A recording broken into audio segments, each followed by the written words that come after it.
Hola, les habla Lorena Mora Maury. Aquí estamos desde UC Hospital en Cincinnati con dos talentosos doctores hispanos, doctor Benzaquen, Sade Benzaquen, el doctor Julián Guitrón. Bienvenidos. Muchas gracias. Doctor, hábleme un poco acerca del paciente, porque usted desde un neumonólogo, de su perspectiva, y usted como cirujano torácico. O sea, la tracoplastia es una cirugía compleja y en eso, aquí repito, Julián hablará de la cirugía, pero básicamente es una cirugía que está indicada en pacientes que tienen, en inglés le decimos excessive dynamic airway collapse, en español sería como colapso excesivo de la vía aérea.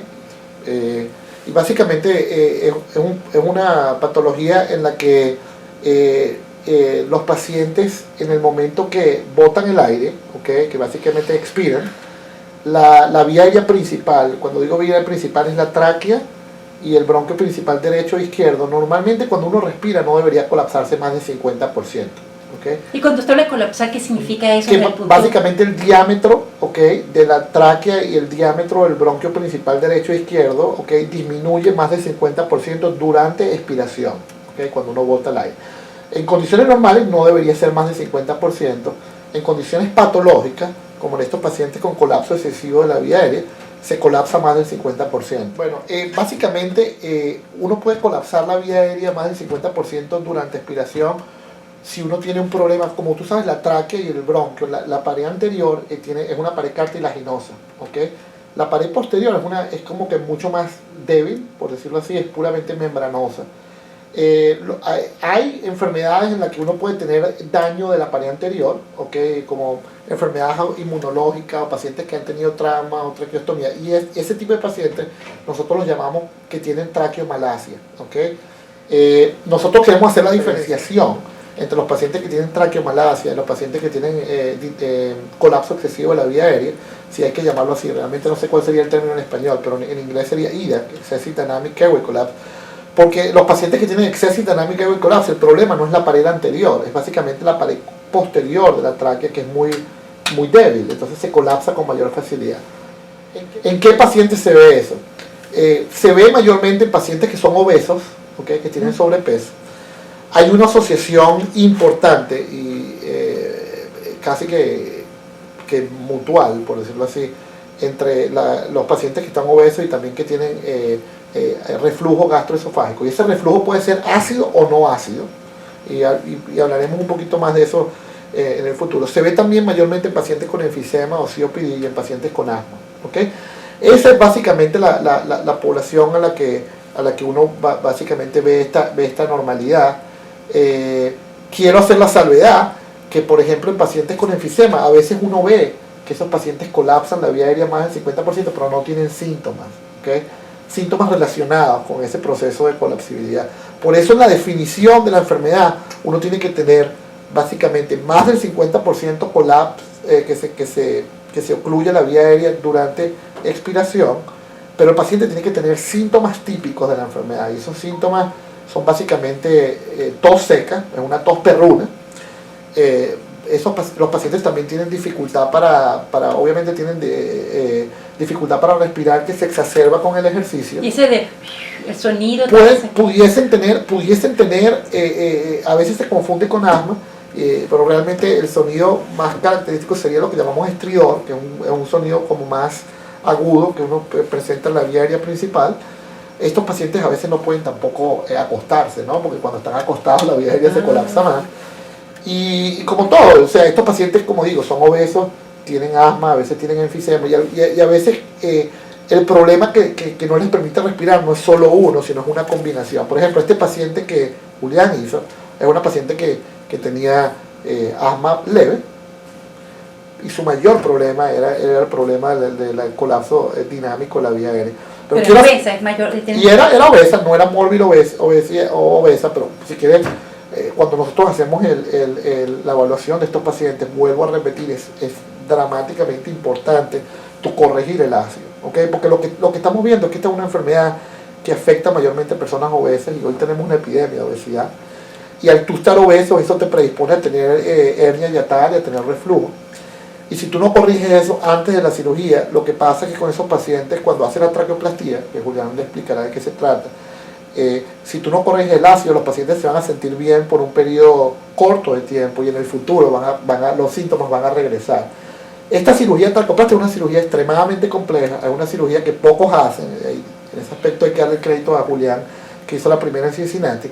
Y tú no quieres someter a un paciente a este tipo de cirugía sin estar seguro que la cirugía va a ser exitosa. Por eso creo que es importante hacer una evaluación preoperatoria óptima, en donde hay una comunicación entre el cirujano y el neumonólogo o broncoscopista o el neumonólogo intervencional, para estar seguro que el paciente no solo que tiene el diagnóstico adecuado, en el momento que ese paciente vaya a ir para cirugía, hay que estar seguro que el ácido está ácido o no ácido, que el reflujo está controlado de manera médica o quirúrgica. O sea, muchos de esos pacientes, como esta paciente, tuvo que ir a un procedimiento que se llama funduplicación, que básicamente el estómago se enrolla al esófago para evitar que tenga reflujo. Y si eres, por ejemplo, obeso mórbido, muchas veces tienes que hacer gastric bypass, ¿okay? Antes de la operación de traqueoplastia. Y yo tengo muchos pacientes que llegan con IRA, con colapso excesivo de la vía aérea, que muchas veces al hacer el gastric bypass resuelves el reflujo y pierden peso y se resuelve el colapso excesivo de la vía aérea. Por eso es importante el manejo del reflujo antes de la cirugía, y luego de que ya manejas el reflujo, nosotros lo que hacemos es que colocamos un stent. Eso lo hago yo. Colocamos un stent que es una forma de Y, que básicamente va en la tráquea, y la parte, los brazos de la Y van en cada stent, en cada bronquio, y lo que hacemos es dejamos el stent por una semana. Si los pacientes en una semana se sienten bien, no necesitan. No, lo retiramos. O sea, el stent normalmente lo retiramos porque puede tener complicaciones. Como es un pedazo de plástico y normalmente se acumulan secreciones, nosotros lo ponemos como trial para ver si funciona o no. Si el stent funciona, sabemos que la cirugía va a funcionar. Si el stent no funciona, sabemos que la cirugía no funciona. Es como un trial para ver si la cirugía funciona. Esta paciente, bueno, se le hizo la cirugía de reflujo, luego le colocamos el stent, el stent funcionó, le quitamos el stent a la semana, esperamos normalmente 3 semanas, y luego vienen las manos mágicas de Julián, que es el que se encarga de resolver el doctor tiene manos mágicas. Explíqueme, doctor, acerca de esta operación y lo difícil que es. Muy pocos hospitales en los Estados Unidos lo hacen, y es la primera cirugía que se hace en Cincinnati. Sí, es un proceso complicado, especialmente porque, como lo dijo el doctor Benzaquén, la definición de la enfermedad en sí es difícil. No es simplemente un más o menos, o una prueba radiográfica, o una prueba de sangre. Es un conjunto de pruebas que llegan a sumar los criterios y que este paciente sí tiene colapso dinámico excesivo. Entonces, ya para empezar, seleccionar qué pacientes van a beneficiarse y quiénes no, es muy difícil. Y los intentos que se han hecho en el pasado de este tipo de traqueoplastías no han sido tan exitosos, estoy yo casi seguro, por la mala selección de los pacientes. Entonces, en los centros en donde actualmente tienen una práctica y resultados muy buenos de la traqueoplastía, pues ahí es donde hay que ir a aprender de su experiencia. De ahí es donde extrapolamos la gran mayoría de nuestro protocolo, aunque yo tengo que reconocer que el doctor Benzaquén ha tenido muchas iniciativas que tienen mucho sentido y que desde mi punto de vista son críticas, como por ejemplo el reflujo, ser agresivos con controlar ese reflujo y estar seguros que no hay otros factores que vayan a causar que falle la cirugía, o número 2, que regresen los síntomas poco tiempo después, porque también hay esa experiencia en la que el reflujo no se corrige, se hace la traqueoplastía y a los 6 meses al año se regresa ese colapso porque ese reflujo de ácido o no ácido está causando esa inflamación continua. Entonces, para empezar a identificar centros que hagan este protocolo y cirugía adecuadamente es difícil. ¿Cuánto tiempo tomó para ver la paciente, diagnosticarla, el tratamiento y hacer la cirugía? En total, yo creo que han de haber sido como 4 meses. Yo creo que tiene mejor sentido de cuánto tiempo exactamente. Sí, normalmente no es una cirugía, porque no es una cirugía urgente y tú quieres estar seguro que haces la evaluación del paciente preoperatorio, que es una evaluación bastante extensiva y compleja. Nosotros vemos al paciente en la oficina. Normalmente esa paciente de hecho vino con asma y con una segunda opinión, y realmente sí tenía asma, pero también tenía este problema que nadie se lo diagnosticó. Entonces, normalmente empezamos con pruebas de funcionalismo pulmonares, hacemos una broncoscopía dinámica, que es una broncoscopía que hacemos con el paciente despierto. Obviamente, la gente que está viendo este video dirá, bueno, ¿qué hacen esto haciendo broncoscopía despierto? Pero la realidad es que para hacer el diagnóstico de colapso excesivo de la vía aérea, el paciente tiene que estar despierto porque tiene que oír lo que le estamos diciendo. Obviamente el paciente tiene que estar respirando como respira normalmente. Nosotros lo hacemos toser, cambiamos las posiciones, acostado, sentado, y ver cómo es el dinamismo de la vía aérea real con el broncoscopio dentro de la tráquea, dentro de los bronquios. En el mismo momento que hacemos eso, nosotros también hacemos lo que llamamos CPAP titration. O sea, tú probablemente, yo creo que en tu blog, si no la gente ya es familiar, lo que es enfermedad obstructiva del sueño, que usan una maquinita que se llama CPAP. Bueno, básicamente lo que hacemos es, normalmente cuando nosotros vemos a esos pacientes y diagnosticamos el procedimiento endoscópico, les aplicamos la mascarita y con el broncoscopio dentro del pulmón aplicamos presión para ver cuánta presión necesitan para mantener el broncoscopio abierto. El problema es que obviamente tú no puedes ir con tu CPAP al supermercado, no puedes ir para el CPAP, puede estar las 24 horas, pero por lo menos se lo recomendamos cuando se van a dormir, ¿okay? Todos esos pacientes los empezamos con tratamiento agresivo de antiácido, normalmente le damos tratamiento con PPI, que es inhibidor de los protones, y aparte inhibidores H2 también, que es tipo Zantac. Tratamiento agresivo del antiácido lo ponemos en CPAP y le recomendamos también, antes de ir a un proceso quirúrgico, perder peso, ¿no? Desgraciadamente tengo que decir, la mayoría de los pacientes que nos llegan a nosotros son tan severos que inclusive haciendo esto no mejoran. Ahora, si mejoran ahí, no hay más nada que hacer. O sea, si ellos pierden peso y todo el círculo vicioso se cierra, mejoran y quizás no tienes que hacer más nada. Si no mejoran, entonces ahí es donde tienes que explorar, estar seguro que el ácido no ácido, que el reflujo esté controlado.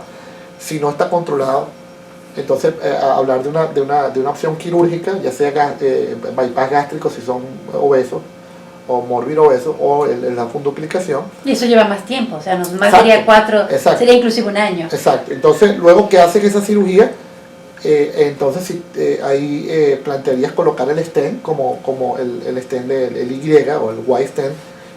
Como traen, lo dejas una semana, luego lo retiras, luego esperas 3 semanas y luego Bueno, doctor, se lo mandan. explíqueme el procedimiento y por qué es tan, desde el punto de vista médico, por qué es tan importante y hacerlo a pacientes con esas características, ¿no? Es difícil porque poder tener acceso a la tráquea desde la laringe hasta la raíz de los 2 bronquios o los 2 pulmones es difícil. Muchas veces procesos traqueales superiores se abordan a través de una cirugía del cuello y otros se abordan desde el lado derecho del tórax, e inclusive otros pueden manejar del lado izquierdo. Entonces tenemos que encontrar un acceso que permita la exposición máxima de la vía aérea mediante una sola incisión, porque sería imposible operar el paciente a través de varias incisiones. Entonces la toracotomía o la incisión derecha es el acceso que nos permite llegar hasta arriba, prácticamente hasta casi la laringe.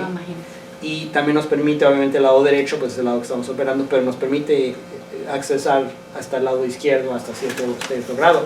Esta es la experiencia que tienen en este centro en Boston, y es nuestra experiencia aquí también, que ese acceso fue bueno para poder realmente abordar y hacerla. Entonces, los pasos de la cirugía en sí no son novedosos, es como tomar elementos de varias cirugías de las que estamos muy comúnmente familiarizados, pero es varios elementos ponerlos todos en esta cirugía en particular, la traqueoplastía.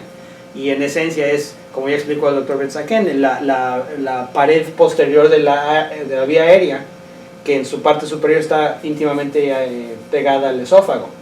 Esa se vuelve tan redundante que es como una membranilla que aplaude, así. De hecho, los pacientes cuando exhalan se colapsa y hacen una especie de... No pueden mover ese aire porque se colapsa el aire y ya no hay cómo mover aire. Es una situación de sofocación impresionante y una calidad de vida terrible. Entonces la idea es separar el esófago de la tráquea, de todas las estructuras, y poner puntos o suturas que hagan que se tense esa pared, como se hace el trabajo en un tambor. El cuero tiene que estar bien tenso para que tenga esa resonancia. Bueno, es lo mismo con la pared membranosa, se ponen los puntos que explican y tensan esa pared membranosa para que resistan esa presión de la respiración. Y para hacer que esa reaplicación sea duradera, usamos una malla permanente. O sea que no solo lo tensamos, sino que ponemos una malla para que a largo tiempo esa malla se mantenga rígida. Porque en la experiencia anterior también ya descubrieron que haciendo nada más la aplicación, a los 2-3 años, el paciente regresaba con otra pared membranosa. ¿Y cuánto tiempo dura esa cirugía, doctor? Pues varía entre 6 y 8 horas. Muchísimo tiempo. Sí, son muchísimos puntos de sutura, es mucho detalle. ¿Ustedes estuvieron a en la cirugía? Él estuvo ahí también. Yo estuve, sí, cuando fui con Julián a Boston estuve en la cirugía completa. La cirugía que él hizo estuve un momento porque estuve como 1 o 2 horas, pero obviamente pasé por ahí a ver al paciente y Julián era el que estaba poniendo los puntos. Doctor, ¿cómo está su paciente? Excelente, es un orgullo para nosotros. De hecho, hoy mismo, de coincidencia con esta entrevista, Sadia le hizo la broncoscopía de control, porque ese es otro punto muy importante. No nomás hacemos la cirugía y dejamos que ellos ya se vayan y se olviden de nosotros. Tenemos que dar un seguimiento al paciente y tener todos los controles posibles para saber cómo les va. Entonces, si esta paciente por alguna situación en 6 meses o 1 año reporta que su falta de aire empieza a empeorar, pues queremos saber si es porque la membrana está fallando otra vez. Y la única manera que tenemos para saber es que él haga la broncoscopía. Ahorita ya estamos 3 meses después de la cirugía, ver cómo se ve y cómo quedó la vía aérea, ya que sanó, y ya tenemos esa de comparación para todas las broncoscopías. Y salió perfecto. La broncoscopía, no porque esté Julián acá, la broncoscopía hoy es totalmente normal. Y no solo eso, o sea, Julián tuvo una entrevista para la televisión local acá en Cincinnati hablando de este caso. Y mira, para mí como médico, la mayoría de los pacientes que uno ve son cáncer de pulmón, que cuando uno los diagnostica ya es muy tarde. Este ha sido uno de los casos más satisfactorios como médico, porque es una persona joven, profesora, que estaba totalmente deshabilitada. Maestra de 3er año de primaria en discapacidad. Y ahorita le estamos dando una vida nueva con básicamente una vía aérea normal. Y como te digo, obviamente yo le hice la broncoscopía y nos cercioramos que está todo normal. Pero antes de colocar la broncoscopía yo sabía lo que iba a ver, porque la paciente antes del procedimiento, casi que llorando, nos abrazó a los dos y de emoción. O sea, no tenía palabra tanto ella como la mamá de expresar la gratitud que siente por todo el equipo de la Universidad de Cincinnati. Porque esto, obviamente, estoy yo acá y obviamente está Julián que hizo la cirugía, pero es un trabajo en conjunto y que requirió muchas llamadas de teléfono y mucha gente, mucha coordinación de un team, tanto de intervención pulmonar como cardiothorácica, para realmente poder llevar a cabo este tipo de cirugía, y no solo eso, para que tengamos un final feliz como el de esta paciente. Doctores, realmente estoy muy orgulloso de ustedes. ¿Cómo se siente ser la primera cirugía en Cincinnati? Muy bien, y obviamente la ansiedad que genera estar forjando ese camino. Yo pienso que el trabajo en equipo es definitivamente la clave. La cirugía pues obviamente sí es complicada y demás, pero yo creo que es nomás un componente más de todos los elementos que se llevaron a cabo antes de llegar a la cirugía. Inclusive yo tenía mucha confianza en la cirugía gracias al stent que Sadia puso, porque la respuesta de la paciente fue inmediata. Despertó y todavía andaba con un poco de anestesia y un poco adormilada, y de inmediato ya nos podía decir que sintió esa gran diferencia y mejora en su respiración. Entonces ya de inmediato nosotros ya sabíamos, sí, esta es una paciente que se va a beneficiar de la cirugía. Entonces la vamos a someter a una cirugía masiva, larga, pesada, muy dolorosa, los músculos, todo eso se tiene que cortar y demás, pero para la calidad de vida que tenía ella antes, comparado con lo que tiene ahorita, eso no fue nada. Eso lo paga y mucho más, ¿no? Me refiero al dolor y además lo que cuesta recuperarse. Yo creo que lo más importante es saber que el diagnóstico del colapso excesivo es muy difícil, que muchos pacientes que actualmente están diagnosticados como asmáticos, quizás no sean asmáticos o nomás sea parte de la historia, y si se les investiga un poco más, van a descubrir que tiene ese colapso de la vía aérea. Lo que dice Julián es totalmente cierto. O sea, todo paciente que tenga asma severa, o paciente que tengan también enfisema severo, que por cuestiones no mejoren con las medicinas, Nosotros, de hecho, los números que tenemos nosotros, 20% de los pacientes que llegan a mi oficina con asma para hacer el tratamiento de termoplasty, hemos hallado que no tienen asma. Y muchos de ellos, la mayoría, tienen colapso excesivo de la vía aérea. Y el tratamiento es totalmente diferente. Entonces, yo creo que si uno tiene asma severa o tiene enfisema severo que no mejoran con el tratamiento, todos esos pacientes deberían tener una evaluación para descartar el colapso excesivo de la vía aérea y obviamente una broncoscopía dinámica, que es el gold standard, y obviamente tiene que hacerse para gente que maneje este tipo de pacientes a diario. Doctor. Sí, yo pienso que el primer paso del público que les haga el favor de ver esta entrevista sería contactar a su doctor de cabecera, pedir una referencia, una consulta al neumólogo del hospital, porque ahí puede ser que empiece el camino a referiros hacia nosotros o a algún centro que ofrezca este tipo de intervención. El neumólogo va a tener la experiencia y conocimiento de por lo menos determinar que hay algo mal con la vía aérea, que se está colapsando y demás, y en ese caso ya los van a referir a neumología intervencional, que es de lo que él es el experto.